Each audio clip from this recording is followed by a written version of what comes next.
بسم اللہ الرحمن الرحیم۔ سبق نمبر 26، پردے کا اہتمام کرنا۔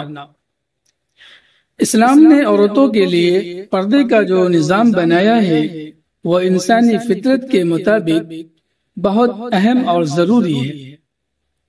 اسی میں عورتوں کا تحفظ اور ان کی عفت و عصمت کی حفاظت ہے، اور ظاہری اور باطنی برائیوں سے روکنے کا ذریعہ ہے، بلکہ معاشرے کی پاکیزگی کا مدار اسی پر ہے۔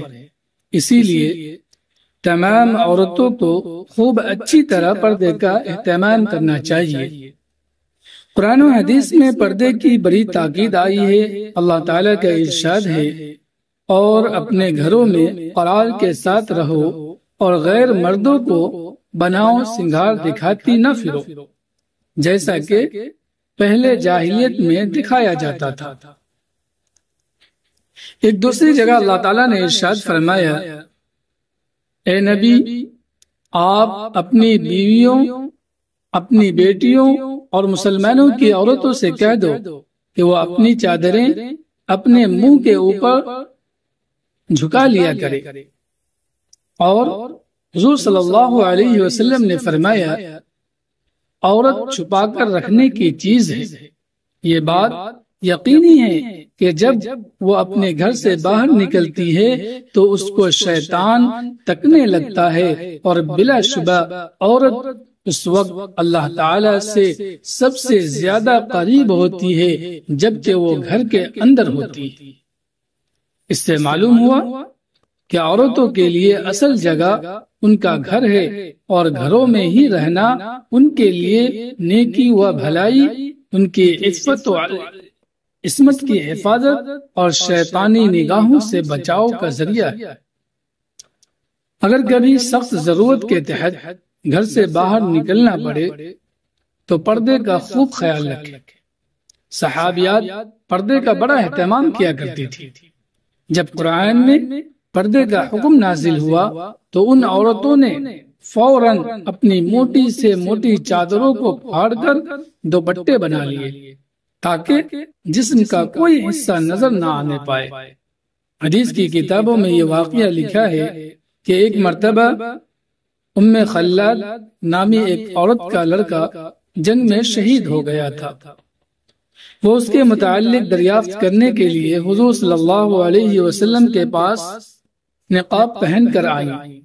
بعض صحابہ نے حیرت کے ساتھ کہا، ایسے وقت میں بھی تمہارے چہرے پر نقاب ہے؟ یعنی بیٹے کی شہادت کی خبر سن کر تو ماں کا ہوش و حواس گم ہو جاتا ہے، اور تم تو اطمینان کے ساتھ پردے میں آئی ہو۔ ام خلاد نے بہت ہی اچھا جواب دیا۔ انہوں نے کہا، میں نے بیٹا کھویا ہے، شرم و حیا نہیں کھوئی۔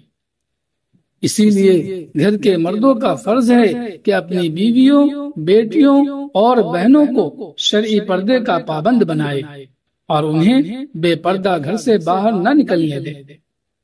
حقیقت یہ ہے کہ پردے کے بارے میں مذہب اسلام نے جو احکام بتائے ہیں اور جن کو اختیار کرنے کی تاکید کی ہے، بنیادی طور پر اس کے 3 اہم مقاصد ہیں۔